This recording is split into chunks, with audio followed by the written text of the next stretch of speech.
Hi guys, I'm here for the quest to improve my motorcycle vlogging videos, and I'm here to share the most recent accessories that I've used that elevates the video quality and the audio quality of my motorcycle vlogs.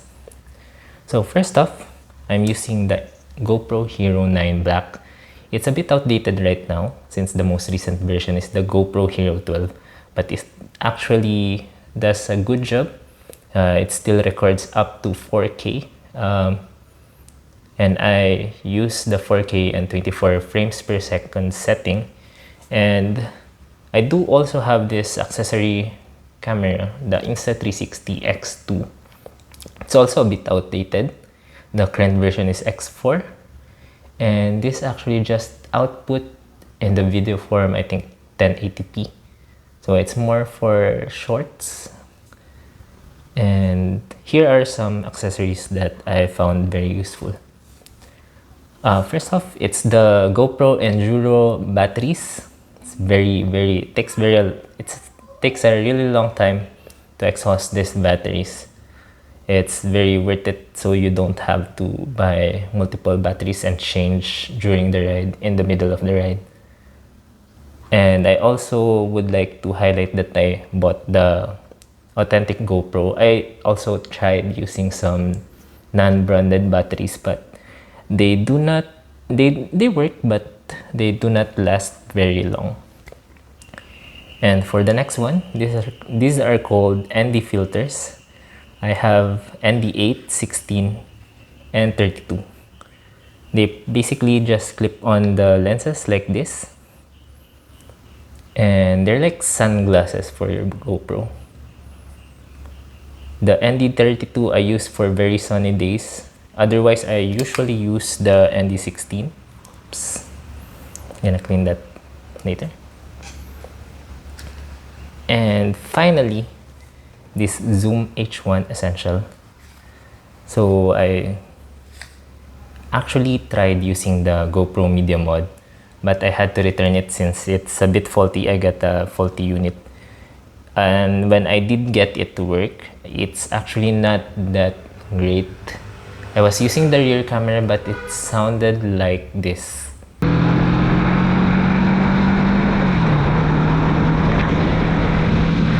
So I bought a separate audio recorder and I put it somewhere near the exhaust of the motorcycle. And there was that additional effort of syncing the clips, the audio clip and the video clip, but it was well worth it. I'll share a sample right now.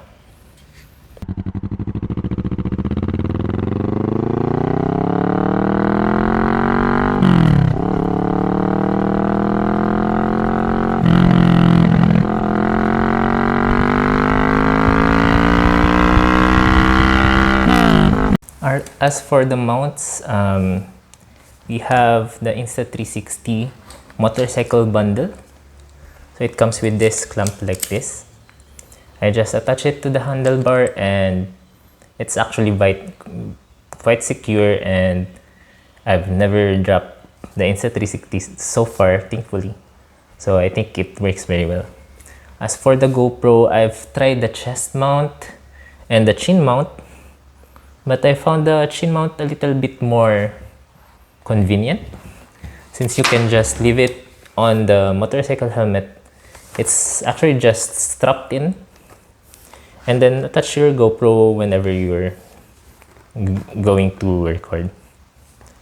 It's quite stable and it follows your head when you turn left or right, although it could be quite disorienting for the video, especially with the natural motion blur. So that's something to consider. As for the GoPro settings, I actually searched online for some couple of settings. One of the most important one was using the shutter speed twice the frames per second that you use. So for me, it's 4K 24 frames per second, and I've been using 1/48 shutter speed, and that gives that natural motion blur, and it's It gives the video a little more cinematic feel to it. I've been exploring as well the white balance. I've been using 4000K and then 5500, but I think the sweet spot could be somewhere in the 5000K range. So this is my very beautiful 2025 Kawasaki Vulcan S650. And as you can see, the exhaust is already modified. It's by Von and Hans, and it has a very beautiful bassy sound. Insta360 is attached to the handlebar. The GoPro Hero 9 is attached to the helmet.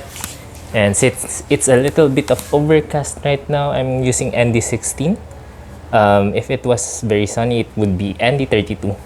And then the zoom recorder has a small little compartment over here near the saddlebag, and it would minimize the wind noise and really get that exhaust sound. So this has been my current motorcycle vlogging setup.